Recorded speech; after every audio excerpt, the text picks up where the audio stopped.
Hello everyone, I'm Greg Weaver. Welcome to The Audio Analyst.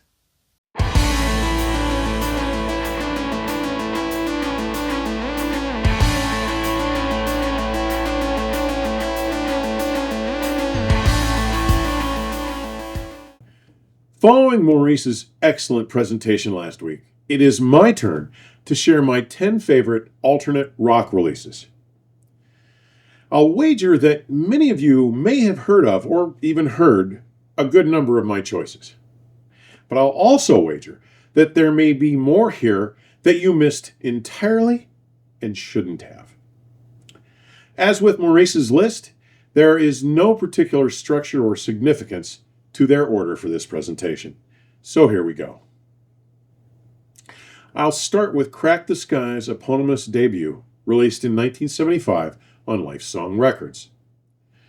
Founded by John Palumbo in Weirton, West Virginia, the band quickly developed a remarkably devoted following in the Baltimore, Maryland area during the late 70s and early 80s. This album carved out a distinctive sonic identity by fusing progressive rock elements with a hard rock edge, power pop hooks, and quirky, sardonic lyrics. They incorporated unexpected chord and tempo changes, funk-inflected rhythms, polished harmonies, and tight, technically precise arrangements, with each member contributing to its rather dynamic and memorable sound. John Palumbo's creative direction shaped the record's core.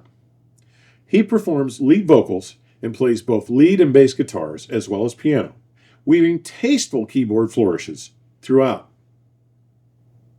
His interplay with guitarists Jim Griffiths and Rick Witkowski, along with the rock-solid rhythm section of Joe McRae on bass and Joey D'Amico on drums, results in a rich and captivating musical landscape. Palumbo's lyrical voice is key to the album's impact, sharp, sarcastic, and often infused with dark wit. Tracks like Hold On, Surf City, A Sea Epic, She's a Dancer, featuring performances from David Sanborn and Michael and Rick Brecker, as well as Robots for Ronnie, showcase his storytelling brilliance and thematic range. Despite limited mainstream recognition, Crack the Sky has built considerable critical acclaim. Rolling Stone named it Debut Album of the Year in 1975, and it later appeared on their 2015 list of the 50 greatest rock albums of all time, an honor it clearly deserves. Side 1 in particular is nearly flawless. The album's success set a high bar that the band was never quite able to reach again. And although tracks like Ice, She's a Dancer, and Surf City gained national airplay, none became major hits. In hindsight, this debut LP remains the band's magnum opus, an innovative, genre-defying gem that still holds up. Now, the original 1975 first U.S. pressing on Lifesong, mastered at CBS New York and pressed by Columbia at the Pitman, New Jersey plant, is my preferred pressing. My second selection is What If by the Dixie Dregs, released in 1978 on Capricorn Records. It's hard to believe that this was only their sophomore outing, considering the sheer sophistication, technical mastery, and stylistic breadth displayed here. What If delivers a compelling fusion of jazz rock, progressive rock, southern rock, and bluegrass, elevated by virtuosic musicianship and genre-defying compositions. Its adventurous spirit and intricate arrangements position the LP as a standout in the fusion canon, and a testament to the band's commitment to musical exploration. Led by co-founders Steve Morris on guitar and Andy West on bass, the lineup includes Mark Parrish on keyboards, Alan Sloan on violin and viola, and Rod Morgenstein on drums, all accomplished musicians who bring remarkable skills and emotional range. Under the direction of legendary producer Ken Scott, renowned for his work with David Bowie and Supertramp, the album achieves a vivid sonic clarity that still sounds fresh and commanding nearly 5 decades later. What truly sets What If apart is the seamless integration of complex jazz improvisation, the kinetic energy of rock, and the melodic phrasing of classical and Americana roots. The compositions are passionately executed, meticulously constructed, and emotionally resonant. It's an album that refuses easy categorization, yet remains wholly cohesive. It is a masterclass in musical versatility and an essential listen for anyone seeking artistry that challenges expectations and rewards close attention. My favorite pressing is my 1978 first U.S. Capricorn pressing, mixed at Chateau Recorders in North Hollywood and pressed by Columbia at the Santa Maria, Columbia, California facility. Number 3 on my list is Jeff Beck, performing this week live at Ronnie Scott's, a 2008 release from Eagle Records that chronicles guitar legend Jeff Beck's historic week-long residency at the iconic Ronnie Scott's Jazz Club in London's Soho district. The performances were recorded on November 29th and 30th, 2007, capturing Beck in an intimate setting that magnifies every nuance of his artistry. Joined by a world-class supporting ensemble, including then 28-year-old bassist Tal Wilkenfeld, master drummer Vinnie Caliuta, and keyboard virtuoso Jason Rebello, the quartet delivers an electrifying fusion of rock, jazz, and improvisational brilliance. The set list spans Beck's rich catalog, with classic tracks, reinterpreted covers, and experimental compositions rendered with exceptional precision and emotional depth. This live recording serves as a definitive showcase of Jeff Beck's virtuosity and distinctive approach to guitar. His tone, phrasing, and expressive dynamics are captured with remarkable clarity, thanks in part to the club's acoustics and to the recording's remarkably high-quality production. The interplay among the musicians is a highlight throughout, with Wilkenfeld's performance especially commanding attention. Her solo during "'Cause We've Ended as Lovers" earned a visibly heartfelt response from Beck as he repeatedly bows to her as her solo concludes. The club's intimate environment fosters a rare connection between artist and audience, one that is both personal and musically transcendent. Beck's mastery is not only technical, but deeply emotive, allowing him to merge genres with effortless fluidity while engaging his listeners on a profound level. Look, there was some rare magic in the air for the recording of these sets, as all 4 musicians were clearly not only on fire, but were emotionally and musically connected, tuned into and feeding off of each other's creative energy and virtuosic interplay. This is one for the ages, period. While I have copies of the 2008 double 180-gram LP set and the 2015 Record Store Day triple LP reissue releases from Eagle Records, honestly, I find the LP transfer to be just so-so. The truth is that I prefer the Eagle Vision Blu-ray or CD, and even the Qobuz stream on this one is remarkable. Number 4 is Thomas Dolby's Aliens Ate My Buick, a 1988 EMI-Manhattan release. This is the near-perfect testament to Dolby's near-flawless compositional capabilities, his pop sensibilities, his unique brand of humor, and his audiophile sense of commitment to its production. And his utilization of a diverse array of synthesizers including the Fairlight CMI-3 alongside other instruments, allowed him to create a record full of distinctive textures and sounds. Now, inspired by a misread sign on a Hollywood lamppost which read Lost Toy Poodle, Dolby formed his The Lost Toy People band for this album, including Larry Treadwell on guitar, Mike Capitan on synthesizer, Terry Jackson on bass, David Owens on drums, and Laura Creamer for additional vocals and percussion.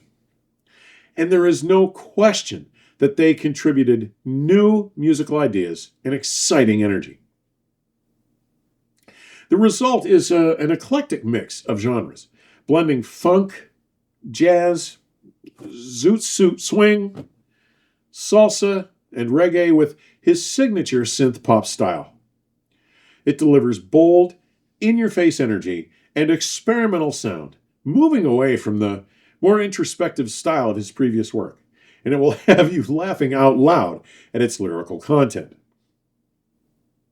Tracks like The Key to Her Ferrari, Airhead, and My Brain is Like a Sieve combine his sensible and infectious musical compositions with wry humor, while tracks like Budapest by Blimp suggest a romantic narrative in a city setting, with lyrics that delve into a more profound and melancholic tone. The result is both sublime and infectious at the same time. My original 1988 US EMI first pressing, with the lacquer cut at Future Disc in Hollywood and pressed by Specialty Records Corporation in Oliphant, Pennsylvania, is the best sounding pressing I've heard.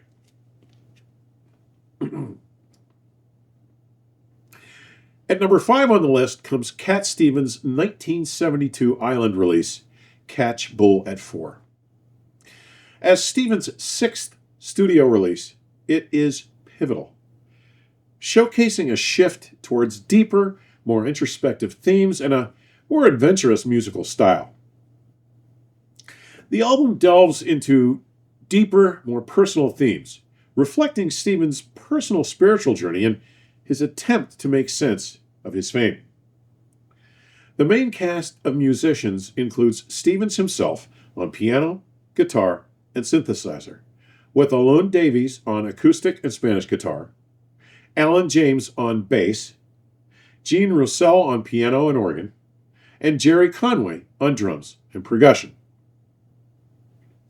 Additionally, Andreas Toumazis played bouzouki, a long-necked type of lute on O Caritas, and Linda Lewis provided backing vocals on Angelisa. The lyrics, while still poetic, showcase a new level of emotional honesty and vulnerability, but they marked a transition from the folk rock simplicity of his earlier works, incorporating more elaborate instrumentation while displaying a wider emotional range in his vocals. With tracks like Sitting, The Boy with a Moon and Stars on His Head, Can't Keep It In, 18th Avenue, O Caritas, and Ruins, while retaining his signature strong melodic foundation, he openly explores deeper themes of fame, self-discovery, and a search for enlightenment, drawing inspiration from Zen Buddhism. In fact, the title, Catch Bull at 4, is a reference to the fourth illustration in a series of Zen Buddhist poems and paintings known as the 10 Bulls.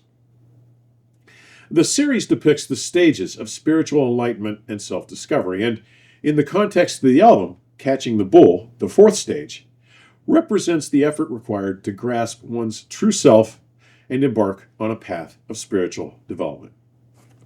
My apologies, that's the curse of my martial and Zen training. The original 1972 UK Island lacquer, cut by Lee Holcall at Sterling and pressed by Gramophone in Middlesex, is the one to have.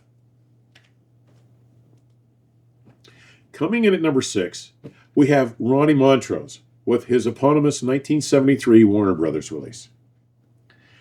This high-energy, hard rock, proto-metal masterpiece, released in mid-October 1973, exemplifies the explosive aggression and biting tone of Ronnie Montrose on guitar, while introducing us to the just-turned 26-year-old Sammy Hagar's dynamic vocals for the very first time.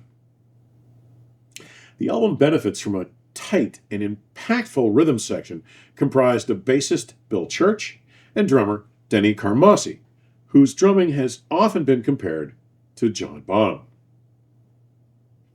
Now, I first heard the name Ronnie Montrose when he was a member of the Edgar Winter Group, where his spotlit playing on Free Ride and the monstrous hit single Frankenstein from the 1972 best-selling album They Only Come Out at Night. I had tickets to that sensational Edgar Winter tour, whose opening act was the James Gang, a band I'll explore further with entry number 10 on this list today. And while still relatively unknown at the time, Sammy Hagar's powerful, gritty vocals, which many point to as influences for later rock vocalists like David Coverdale and David Lee Roth, were perfectly suited for the band's hard-driving sound. Ronnie favored using primarily a Gibson Les Paul with a Fender Bandmaster amp and an Electro-Harmonix Big Muff fuzzbox. And his guitar works on tracks like Rock the Nation, Bad Motor Scooter with its motorcycle-like intro, Space Station No. 5, and Rock Candy, also propelled by Cassini's powerful percussion, are particular standouts.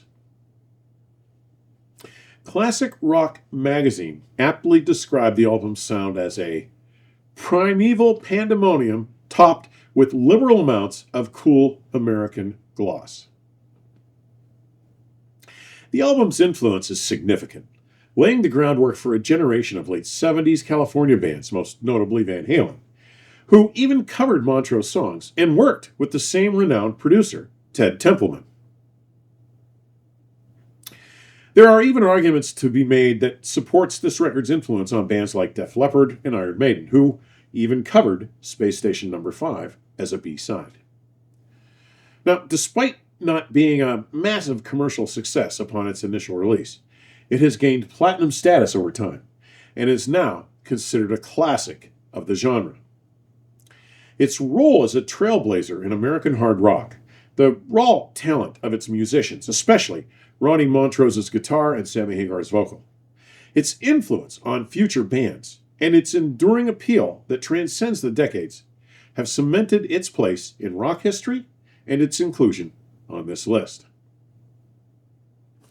I have a 2017 Rhino reissue, but my preferred pressing is my original 1973 first U.S. pressing from the Columbia Records pressing plant, Terre Haute, Indiana. At number 7, I give you Bruce Cockburn's 1980 True North release, Humans. Cockburn is a highly acclaimed and deeply respected Canadian singer-songwriter who has received so many awards and honors that he is considered a Canadian national treasure. His accolades include his induction into the Canadian Music Hall of Fame, the Order of Canada, multiple Juno Awards, and such honorifics as the Governor General's Performing Arts Award for Lifetime Artistic Achievement, all earned in the early years of his career.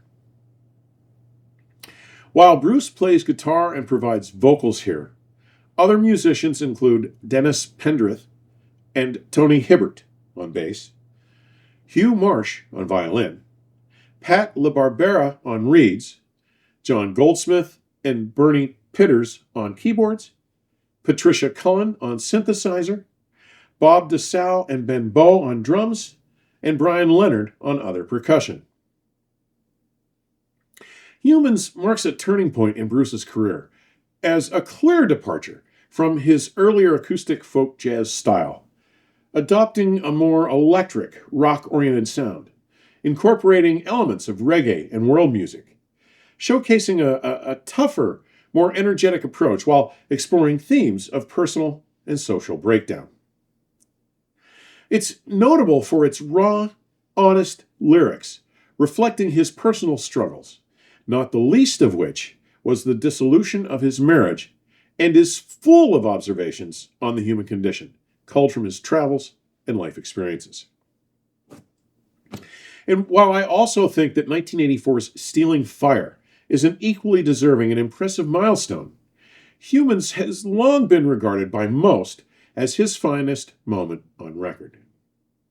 Tracks like Grim Travelers, Rumors of Glory, What About the Bond, and Tokyo all reveal his lyrical sensibilities and showcase his musical prowess in a way that makes this record a staple for any music collection. Here, my favorite pressing is the original 1980 Canadian True North pressing, with the master and lacquers done at Sterling and pressed at the Columbia plant in the Don Mills neighborhood of Toronto, Ontario, Canada. Coming in at number 8, we have Ma from Rare Earth, a 1973 Rare Earth Motown release. Simply put, Ma is a foot-stomping, toe-tapping masterpiece and represents a notable departure from their earlier efforts, as it features all tracks written and produced by legendary Motown producer Norman Whitfield. Here, Whitfield's influence brought a distinct funk and soul flavor to Rare Earth's music, resulting in a sound that was both powerful and sensual, with a strong emphasis on groove and rhythm. Talk about blue-eyed soul. What a missed gem this one is.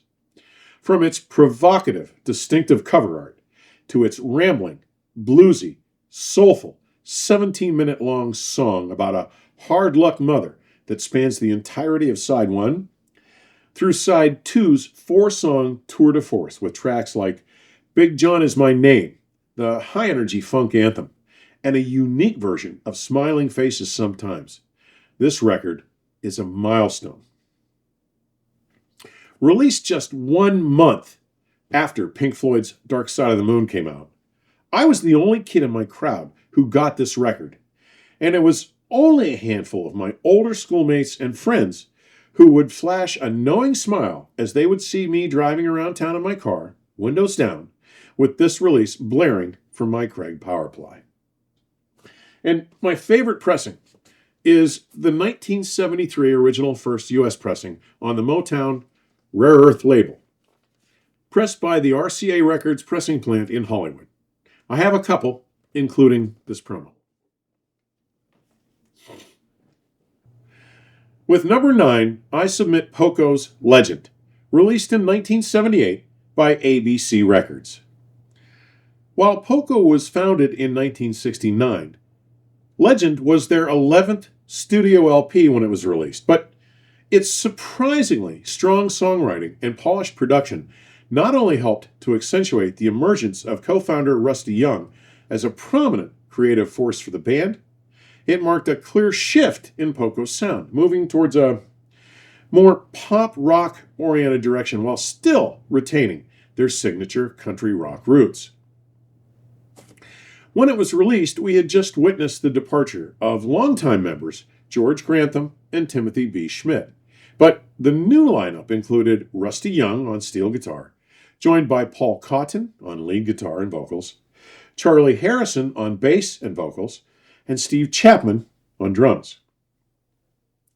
This album exemplifies their classic, mellow country rock sound, fitting perfectly within its historical context, a late 1970s mellow country rock zeitgeist, one that remains relevant today. While this was a period of significant change for the band, it was responsible for creating some of their finest efforts. This exceptional set of songs, including Boomerang, Spellbound, Barbados, Heart of the Night, Crazy Love, and the closing title track, easily exemplifies their finest efforts. Although the 1978 original U.S. Specialty Records Corporation pressing is very good, my favorite pressing remains the 1978 MoFi Original Master recording, done by Stan Ricker, mastered and pressed by JVC in Japan. At number 10, closing out my list, while hinted at with my 6th choice, I offer Bang from the James Gang, a 1973 ATCO Records release. After Joe Walsh had split the gang following 1971's Thirds and Live LPs to pursue a solo career, after a short flirt with Dominic Troiano as his replacement, we were introduced to the remarkable talents that Tommy Bolin brings to bear here, the man that Walsh had actually recommended for the job. Here with the incredibly talented and criminally underrated Bolin on guitar, then just 22 years old. He breathed new life into their sound, not only with his virtuoso fusion-style guitar work, but also with his contributions as a songwriter and even lead vocalist on some tracks. And not only does Roy Kinnear deliver sensational arena rock-style vocals, but the contributions of the firm, unwavering, and underrated rhythm section of Jim Fox and Dale Peters make Bang the definitive James Gang LP, and a record that should be in every collection. Right from its opening, with cuts like Standing in the Rain and The Devil is Singing Our Song, and others later like Ride the Wind, it is not only clear that you are in for a killer ride, but there is no relation to any of the lackluster efforts of the past, or even the Joe Walsh pop riff-driven era. Instead, we get a taste of the understated power, splendor, and compositional style that merged to make this LP such a standout. The track Must Be Love became a top 100 hit, peaking at 54 on the Hot 100 chart, and exposing their work to a much wider audience than ever before. But the standout tracks don't stop there. Songs like the wistful Alexis, where Tommy goes on record with a lead vocal for the very first time, or the bold choice to include an a cappella work like Rather Be Alone With You, and the closer, Mystery, all combine to make this one of the most daring, interesting, and engaging releases from that era and genre. To my mind, Bang feels considerably less like an album, and instead more closely resembles the efforts of a group of keenly talented studio musicians hired to make a statement recording, say, like a Steely Dan record, and simply represents the pinnacle in this band's output. Now, by this point, I suspect that it is no surprise that my favorite pressing is the first U.S. ATCO release, pressed at the PRC, the Phillips Recording Company plant, in Richmond, Indiana.